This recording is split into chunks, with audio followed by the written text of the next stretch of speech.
어떤 의미를 가지고 사느냐가 참 중요합니다. 그리스도인의 가장 큰 능력은 하루하루 한순간한순간을 의미를 갖는 겁니다. 우리가 그런 일에 우리가 익숙하고 그런 신경이 우리가 예민하다면 우리는 축복받는 사람이 됩니다. 우리가 예수 믿기 전에 또 예수를 믿으면서 변화가 엄청났지만 오랫동안 신앙생활을 하다 보면 습관적 기독교 환자가 됩니다. 우리는 믿음의 사람이라고 하면서도 우리가 믿음을 정언할 때 우리가 가지고 있는 믿음이 정말 없다는 것을 확인하게 됩니다.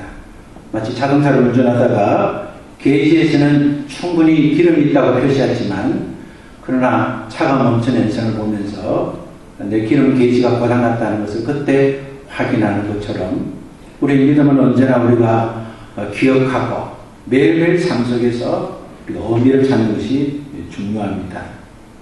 오늘 저와 여러분이 이곳에 예배하면서 우리는 어느 때 예배보다 더 큰 의미가 있는 날입니다. 하나님께서는 우리에게 좋은 예배당을 허락해 주셨고 또 예배당을 매입하며 오기까지 하나님이 우리에게 기적의 역사를 이루어 주신 것을 우리가 확인해 보았습니다.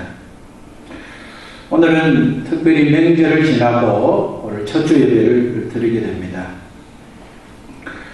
저는 명절을 지나고 첫 주 예배를 드리면서 새해에 또 첫 입당하면서 우리가 하나님의 교훈 삼아야 될 주님 주신 말씀이 무엇인가를 생각하면서 야곱이 집을 떠난 20년 만에 집으로 돌아왔던 그 광경을 그려보았습니다.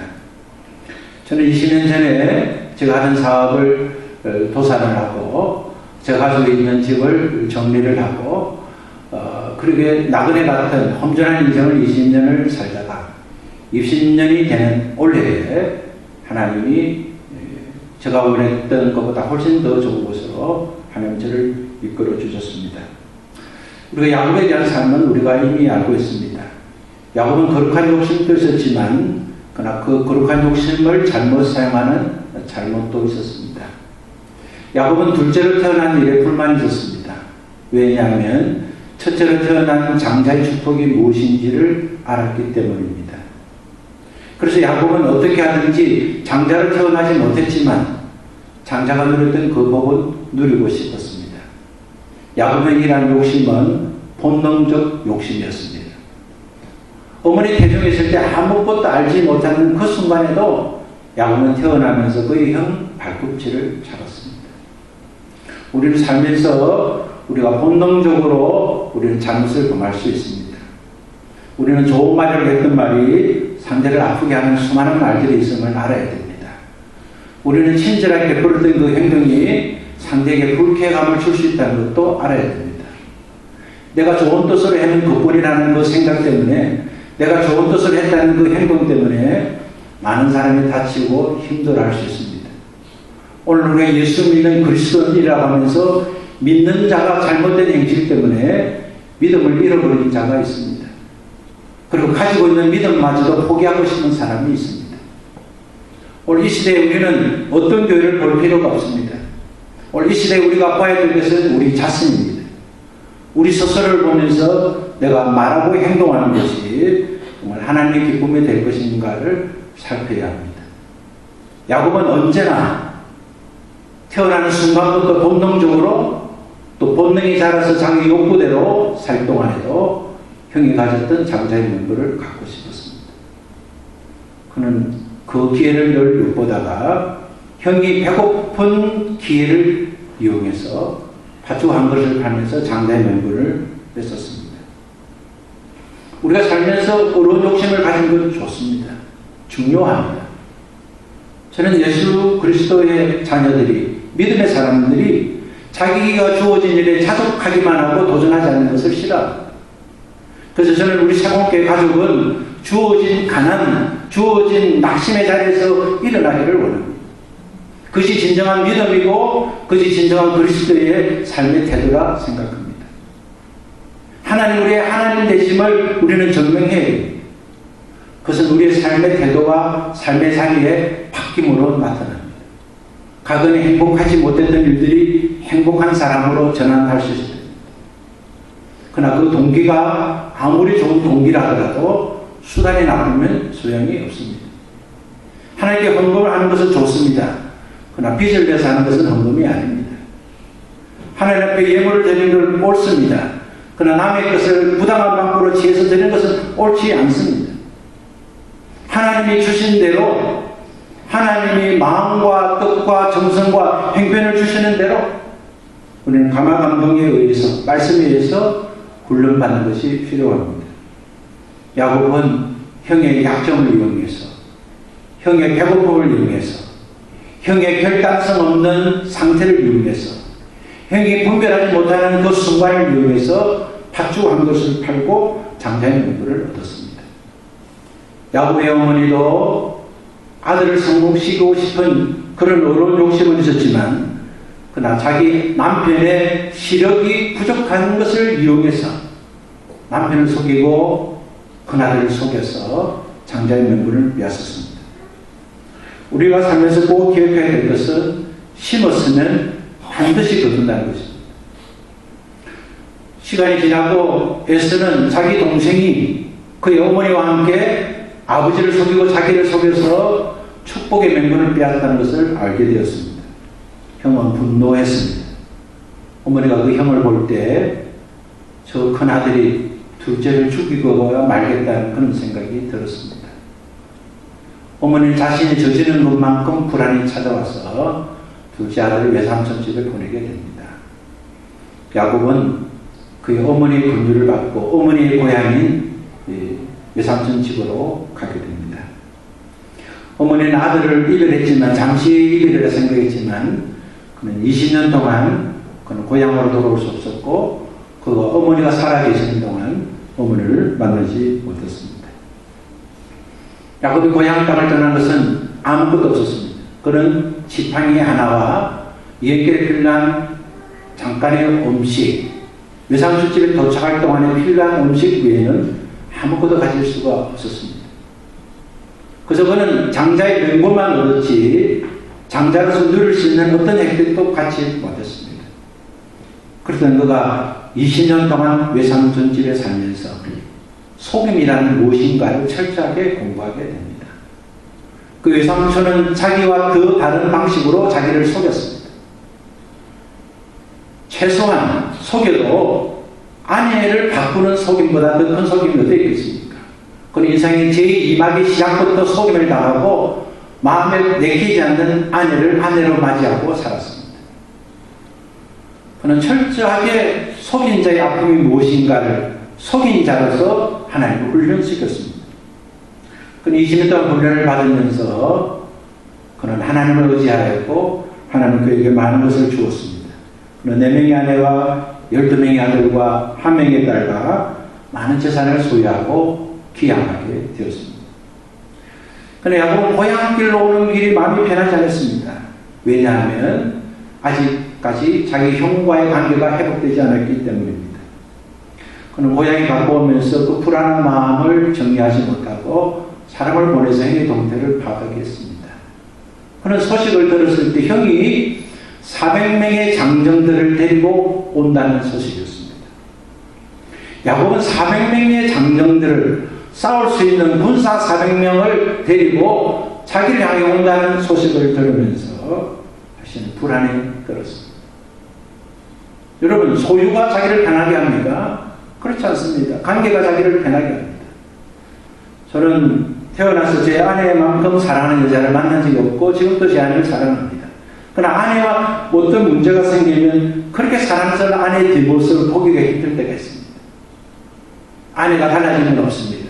제가 아내를 향한 관계가 달라졌을 뿐입니다. 오늘 우리는 관계를 개선시키기보다 오늘 우리의 삶의 문제를 해결하려는 우리는 잘못을 범할 수 있습니다. 야곱은 많은 재산을 소유했습니다.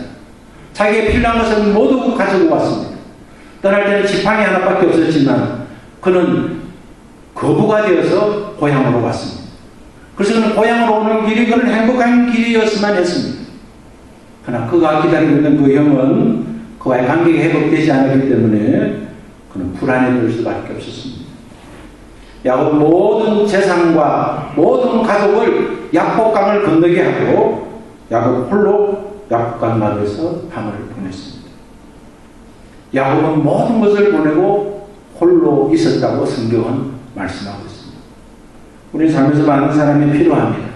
성공한 사람의 기준은 하나는 주변에 사람들이 많다는 겁니다. 인맥이 필요합니다. 자기와 함께 어우러질 상대가 필요합니다. 그러나 아무리 많은 사람들이 있어도 자기에게 절대적 능력을 줄 수 있는 하나님이 없는 사람은 아무 소용이 없습니다. 사람은 어떤 결정적인 순간에 혼자라는 것을 느끼게 됩니다. 저도 교회를 옮기는 과정 속에서 정말 우리 교회 가족들이 정말 한 사람이 백인의 역할을 하면서 저를 도왔습니다. 그러나 너무 힘들고 어려울 때 저는 혼자라는 생각을 해본 적이 있습니다. 여러분도 그런 생각을 가질 때가 있지요. 너무 힘이 들고 너무 목마를 때 몸이 아파도 그것을 알아주지 못하는 남편이 있고 너무 힘들고 지치고 어려워서 집으로 돌아왔을 때 퇴근한 남편이 되었지만 그 사정을 몰아주는 아내를 도왔을 때 어떤 순간에 결정적인 결정을 해야 되는데 언론했지만 아무런 정답을 얻지 못했을 때 우리는 이런저런 일로 우리 혼자라는 생각을 할 때가 있습니다. 그러나 그 혼자라고 생각할 그때가 바로 영성이 심어질 때입니다. 혼자라고 생각할 그때가 바로 하나님과의 관계를 맺는 하나님의 축복의 기회라는 것을 잊지 말아야 됩니다. 사랑하는 가족 여러분, 거룩은 장소가 아니라 관계입니다. 거룩은 안정되고 편안하게 마련된 교회 예배자분이 아니라 하나님과의 관계입니다. 우리는 그전보다 훨씬 좋은 시설에서 오늘 하나님께 예배를 드립니다. 그러나 우리가 하나님과의 관계가 바르지 못하면 이 시설은 아무 의미가 없습니다. 우리가 아무리 불편한 자리에 아무리 불편하고 어려운 자리에 있어도 관계만 좋으면 우리는 구별된 삶을 살 수 있습니다. 변화된 삶을 시작하는 장소는 관계입니다. 오늘 우리가 살면서 고독한 자리에 외로운 자리에 홀로 있다는 자리에 있다고 한다면 우리는 그때의 관계를 회복하는 축복의 시간으로 삼아야 합니다. 모세는 수많은 사람들이 있을 때 그는 하나님을 만나지 못했습니다. 그는 궁중에서 훈련받고 궁중에서 많은 사람들로부터 지휘자의 능력을 발휘했을 그때는 하나님을 만나지 못했습니다. 모세는 광야에서 40년을 자기의 말을 알아듣지 못하는 양들과 함께 살면서 그는 40년의 훈련을 받는 과정에서 하나님을 만났습니다. 다윗은 8명의 형제들이 있습니다. 사무엘 선지자가 다윗의 집에 와서 형들 가운데 그 형제 가운데 왕이 될 사람을 선별할 때 7 형들은 막내인 다윗은 결코 기름 부음을 받을 자라고 생각하지 않았습니다. 그래서 다윗 혼자서 홀로 들에 있었습니다. 하나님 홀로 있는 그 다윗을 불러서 왕의 기름 부음을 받게 됐습니다. 사랑하는 여러분, 저는 설날이 되면서 어제 많은 저는 감동을 받은 날입니다. 저는 거의 20년 동안 저희 집에 친인척이 방문한 적이 없었습니다. 그래서 저는 20년 동안 친인척 집을 방문하지 못했습니다. 왜냐하면 그들과의 관계가 좋지 못했습니다. 저는 어려움 때문에 그들에게 피해를 줬고 그들은 그 피해에 대해서 왜곡된 반응을 보였습니다. 많은 사람에게 설날은 즐거운 날이었지만 저는 고독한 날이었고 힘든 날이었습니다. 저는 야곱이 20년 기한의 그 고독이 무엇인지를 생각할 수 있는 경험이 있었습니다.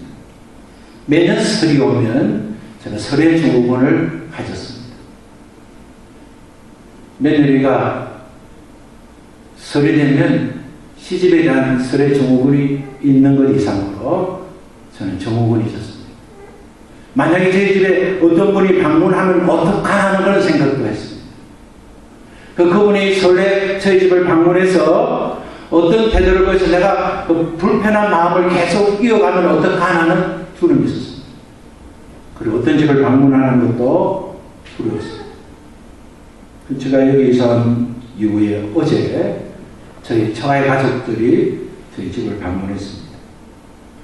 저는 저 아내에게 주신 하나님의 축복이고 저에게 주신 하나님의 은혜라고 생각했습니다. 야곱은 지금 홀로 약복 강가에서 지금 앉아 있습니다. 어떻게 해야 될지 모르고 있습니다. 그는 실험을 준비하고 하는 것이 아닙니다.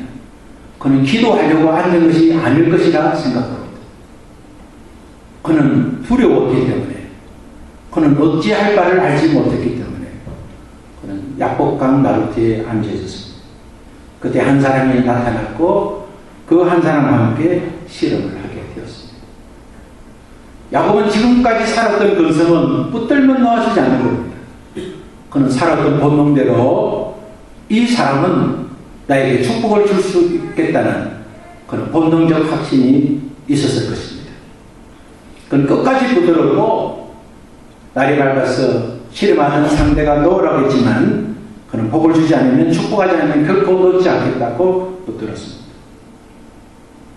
그때 그는 너 이름이 무엇이냐고 물었을 때 야곱은 야곱입니다 라고 말합니다. 야곱은 속이는 자의 의미를 가지고 있습니다. 야곱은 붙드는 자의 의미를 가지고 있습니다. 그의 형의 발목을 잡고 놓았기 때문에 그 이름이 야곱이라는 이름이 지어졌습니다. 그와 실험했던 천사는 그에게 이스라엘이라는 이름을 지어주었습니다. 이스라엘은 이긴 자라는 의미를 가지고 있습니다. 사랑하는 가족 여러분, 우리가 살면서 붙드는 힘이 필요합니다. 그러나 그 붙드는 힘보다 더 넘기기 위해서는 놓는 힘입니다.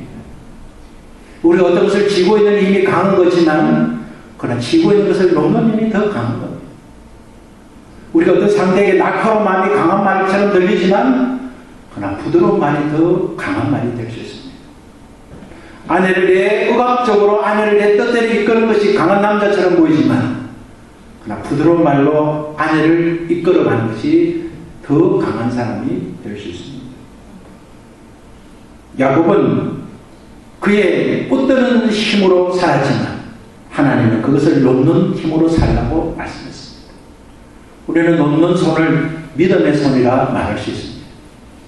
우리가 그전까지는 어떤 것을 붙들어야만, 어느 것을 내 손에 움켜쥐어야만, 어떤 것을 내 소유로 삼아야만 될 것이라고 생각했지만 그러나 어느 순간에 그것을 내 손에서 놓는 순간 진정한 내 것이 될 수 있습니다.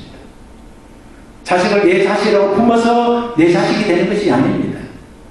이미 자식을 양육했다면 자식의 자유를 주면 그 자식이 돌아올 때 진정한 자식이 될 수 있습니다. 야곱은 끝까지 붙들었던 것이 축복받는 손인지 알았습니다. 하나님은 그 손을 놓는 것이 축복의 손인 것을 알게 하셨습니다. 야곱이 이스라엘 이름을 가지고 일어날 때 그는 트오르는 태양을 보았습니다. 우리 성경은 그가 일어나는데 해가 돋았다고 말씀하고 있습니다. 홀로 하나님과 실험하면서 그의 관절 한도뼈가 잘리면서 다리를 저를 때 그는 아침 해가 뜨는 것을 보았습니다. 여러분, 새로운 해는 무엇입니까? 아침이라서 이제 1년에 처음 떠오르는 해를 우리는 새해라고 말을 합니다. 아마도 야곱은 그 번일이라고 이름 지은 그곳에서 그는 붙들고 있는 손을 놓지 않겠다고, 축복하지 않으면 놓지 않겠다고 할 때 하나님 그의 다리를 절개하시면서까지 그가 손을 놓았을 그때에 그가 본 해가 바로 그에게는 새해를 맞이하는 것이라고 생각이 됩니다. 번일에서 떠오르는 태양을 봤을 때 야곱은 어제의 삶을 살지 않고 오늘의 삶을 시작하게 되었습니다. 야곱에게는 새해가 되었습니다. 사랑하는 가족 여러분, 우리는 어제도 소중합니다. 그러나 어제보다 더 오늘이 소중합니다. 우리는 어제의 성공이 우리에게 기쁨이 될 수 있습니다. 그러나 더 기쁨은 오늘의 성공입니다. 우리는 덕교에서 우리 세봉교회가 하나님의 쓰임 받았습니다. 우리는 물량적으로 다른 교회와 비교했을 때 우리는 작은 교회를 알 수 있습니다. 그러나 우리는 하나님 앞에 그것이 크고 작음을 기준으로 삼아서는 안 됩니다. 저는 동역자들이 자기 교회를 소개할 때 개척교회라는 말을 쓸 때 몹시 싫어합니다. 개척 정신을 갖는 것은 좋지만 어느 교회도 개척교회는 없습니다. 어느 교회도 미자리 교회가 없습니다. 그저 주어진 일에 자립하고 살아야 돼요. 그리고 그리스도 안에서 하나님 보신 교회는 소극적이고 열세적이고 그리고 다른 사람이 들었을 때 업신여김을 당할 수 있는 언어는 사용해서는 안 된다고 생각합니다. 우리 교회는 행복한 교회입니다. 우리 교회는 잘 되어가고 있는 교회입니다. 우리 교회는 하나님의 은혜 가운데 승리하고 있는 교회입니다. 받합시다. 우리는 하나님의 은혜로 점점 잘 되어가고 있습니다. 점점 잘 되어가는 여러분 되시기 바랍니다. 야곱은 어제의 야곱이 아니었습니다. 그는 번일에서 하나님의 얼굴이라는 이름을 지으면서 떠오르는 태양을 봤습니다. 그리고 그는 이제는 속이는 자가 아니라 이긴 자로 살기 시작했습니다. 우리는 예수 그리스도 안에서 우리는 어제의 삶의 태도를 바꿔야 됩니다. 어제는 그 말을 들었을 때 나에게 충격이 되고 그 말이 나의 발목을 잡았지만 그리고 어떤 일을 붙들려면 성공한 줄 알았지만 그러나 하나님과의 홀로 관계를 유지했을 때 하나님의 그리스도 안에서 우리를 이긴 자로 삼으셨다는 것을 알고 사는 자가 성공자가 될 줄로 믿습니다. 그런 여러분 되시기를 바랍니다. 야곱은 이스라엘이 되었고 삶의 방식도 자기 중심에서 붙드는 삶에서 놓는 삶으로 발전하게 되었습니다. 야곱은 사람이 아무리 계획을 세울지라도 그 걸음을 인도하시는 분은 하나님이시라는 것을 그는 체감하고 그는 고백하고 살게 되었습니다. 야곱이 분엘에서 해를 본 후에 눈을 뜨니 형 에서가 400의 장정들 데리고 오는 것을 보았습니다. 야곱은 하나님을 만나기 전에 야곱이었다면 야곱은 또 어떤 방식으로 또 속이려고 했을 것입니다. 야곱은 전원자리를 절면서 형에게 7번 몸을 굽히고 절을 했습니다. 에서가 기대했던 야곱의 태도가 달랐습니다. 그에 에서는 야곱이 다리를 절면서 7번 절하면서 자기에게 다가오는 동생을 목을 끌어안고 울었습니다. 아마도 에서는 출발을 어떻게 되는지 모르지만 에서가 오는 가운데 하나님께서 에서의 마음을 만졌을 것입니다. 야곱이 7번 몸을 굽히고 절을 하지 않았다 하더라도 그의 형 에서는 야곱을 기쁨으로 맞이해 주었을 것입니다. 결정적인 문제는 야곱이 변했다는 겁니다. 야곱은 몸을 굽히고 절을 하면서 형과의 관계를 회복하려고 최선을 다했던 겁니다. 분열의 해가 떠왔을 때 야곱에게는 좋은 일만 있었던 것은 아닙니다. 그는 평생을 다리를 저는 사람이 되었습니다. 그는 하나님과 앞에 기도하다가 불구자가 되었습니다. 장애인이 되었습니다. 그는 하나님과 홀로 있다가 그는 평생 다리를 저는 자가 되었습니다. 오늘 성경에는 이스라엘 사람들은 엉덩이에서 다리로 연결하는 힘줄은 그때보다 먹지 않았다고 전문하고 있습니다. 이스라엘 12지파의 조상인 이스라엘 야곱의 그 힘줄을 하나님이 취했으니 우리도 그것을 건드릴 수 없다는 믿음의 고백입니다. 야곱이 다리를 저는 것은 축복입니다. 여러분이 정말 신앙이 성장하면 여러분 우리에게서 이런 말이 나와야 되지 않겠습니까? 성격 안 좋은 남편 주신 거 정말 감사하다. 정말 성질 안 좋은 아내 주신 거 감사하다. 아내이 아니면 내 성격 어떻게 고치고 저 남편이 어쩌면 내 성품 어떻게 고치겠는가. 각고한 연장을 주셔서 감사하다. 야곱이 다리를 절면서 감사하다면 우리는 그 정도의 감사하는 거예요. 우짜다 저 인간 만나가지고 일생을 이렇게 사는가 그렇게 하지 마시고 하나님 은혜로 아내를 만나고 남편을 만나고 자식 만나서 상식으로 이해할 수 없는 아내의 태도를 보고 인격으로 이해할 수 있는 남편의 태도를 보면서 하나님이 나를 나되게 하시려고 하나님 나를 만지시구나 하나님이 내게 주신 사랑의 흔적이라 생각하면 그것이 바로 신앙의 고백이 되고 또 하나님의 기쁨이 되는 자가 될 것입니다. 바울은 갈라디아 6장 17절에서 이렇게 말했습니다. 이후로는 누구든지 나를 괴롭게 하지 말라. 내가 내 몸에 예수의 흔적을 가진 거라. 나는 내 안에 예수 그리스도의 흔적을 가졌다고 바로 고백하고 있습니다. 여러분에게 예수 그리스도의 흔적은 무엇입니까? 흔적은 헬라어로 스티커마인데 스티커마는 지워지지 않는 표시가 흔적입니다. 소나 낙인 등의 소유를 자기 소유할 때 낙인을 짓는 것이 흔적입니다. 야고보 평생 하나님 주신 흔적을 가지고 인생을 살았습니다. 사랑하는 가족 여러분, 우리가 새해를 시작하면서 오늘 우리에게 필요한 것은 그리스도의 흔적입니다. 내가 주를 위해서 살기 때문에 여러분 아파한 흔적이 있습니까? 오늘 우리는 그런 흔적이 필요합니다. 하나님을 사랑하는 것은 보이는 존재를 사랑할 때부터 진정한 사랑이다 할 수 있습니다. 이웃을 사랑하고 하나님을 사랑하고 이웃을 사랑하는 것은 보이는 아내와 남편을 사랑하지 않고는 불가능합니다. 그렇기 때문에 우리는 언제나 우리의 신앙을 아내의 고백을 통해서 나의 고백으로 들어야 됩니다. 그리고 남편의 고백을 통해서 나의 신앙의 고백을 드려야 됩니다. 주변의 사람들이 집사님 신앙 좋습니다. 목사님 정말 대단하십니다 하는 칭찬도 들어야 되지만 그러나 꼭 들어야 될 것은 그의 가족으로부터 칭찬을 들어야 됩니다.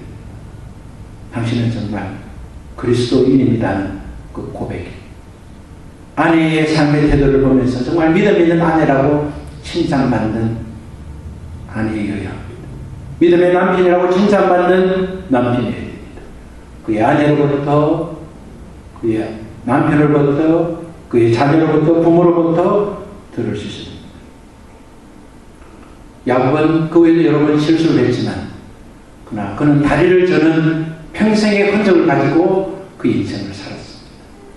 그래서 그 흔적 때문에 그는 불신앙으로 가다가 그는 다시 베델로 올라가면서 하나님과의 관계를 회복했습니다.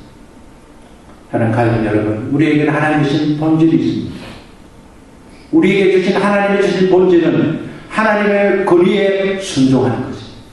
하나님이 주신 권위의 말씀에 순종하는 것입니다. 하나님 주신 권위에 순종하는 것이 하나님께 영광을 돌리는 것입니다. 하나님은 오늘 우리에게 권위를 주셨습니다. 하나님 앞에 영광을 돌릴 수 있는 권위자를 주셨습니다.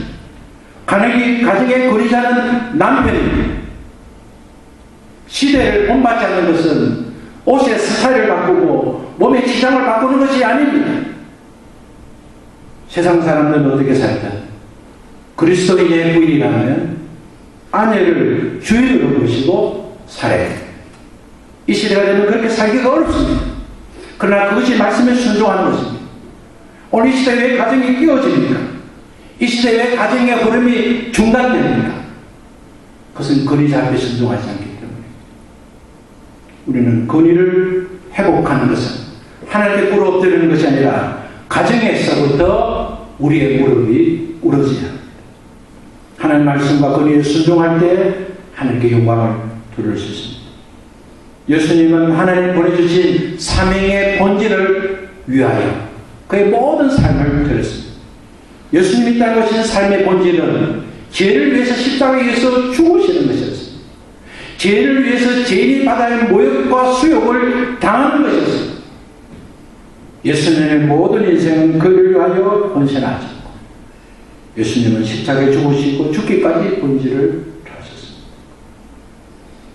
사랑하는 가족 여러분, 2014년도 명절을 통해서 우리는 새로운 해가 있음을 확인하고 오늘 우리는 그 첫째 날을 맞이했습니다. 오늘 우리는 새로운 해를 맞이하면서 오늘 우리에게 주어진 새 이름을 기억해야겠습니다. 우리는 이 그리스도입니다. 받아합시다. 우리는 그리스도입니다. 그리스도. 우리는 우리 안에 예수가 계십니다. 우리 안에 그리스도가 계십니다. 우리 안에 하나님이 계십니다. 우리가 성전입니다. 우리가 거룩한 몸입니다. 우리가 밟는 땅이 성지가 됩니다. 우리가 물어올 때는 그곳이 하나님과 교통하는 관계의 장소입니다. 우리는 그 일을 위해서 활동할 때 하나님 주신 흔적을 받읍시다. 너무 많이 기도했더니 간절히 아프다는 흔적이 있고, 그를 위해서 내가 양보하고 참았더니 가슴 아픈 신경통이 있고, 그런 흔적을 가집시다. 지나간 아픔의 상처 흔적을 지우려 하지 맙시다. 사람으로부터 배반받았던 기억을 지우려 하지 맙시다. 부모로부터 아픔받은 그 상처를 잊으려 하지 맙시다. 오늘 믿음 안에 살지 못했던 우리의 과거를, 그것 때문에 가졌던 여러 가지 상처들을 잊으려 하지 마십시오. 이기려 하십시오. 우리는 잊어야 할 존재가 아니라 이겨야 할 존재입니다. 그리고 그리스도 안에서 우리는 이미 이긴 자입니다. 우리는 야곱이 아니라 이스라엘의 복을 받은 자입니다. 그렇기 때문에 우리는 새해를 맞이해서 하나님 주신 그리스도인 이긴 자로 주신 축복을 소유하고, 나에게 주신 삶의 본질은 무엇인가? 그것은 내가 죽어 일하게 되는 겁니다. 내가 죽어서 우리 가정의 열매를 맺는 겁니다. 내가 죽어서 우리 가정의 축복의 열매를 생산하는 것입니다. 그리스도께서 죽었듯이 우리는 죽어야 사는 것이 그리스도께서 우리에게 주신 축복의 원리. 여전히 죽지 못하는 우리 자신을 보면서 원래는 죽어야 산다는 죽음으로 사셨던 그리스도를 생각하면서 2014년도 새해를 맞이하는 첫날, 이 땅에서 첫날 드리는 예배하는 우리 마음속에 오늘 주신 말씀 우리 가슴에 안고 그 말씀으로 성공하고 승리해서 하나님께 분들은 우리 모두 되시기를 바랍니다. 다 같이 일어나겠습니다.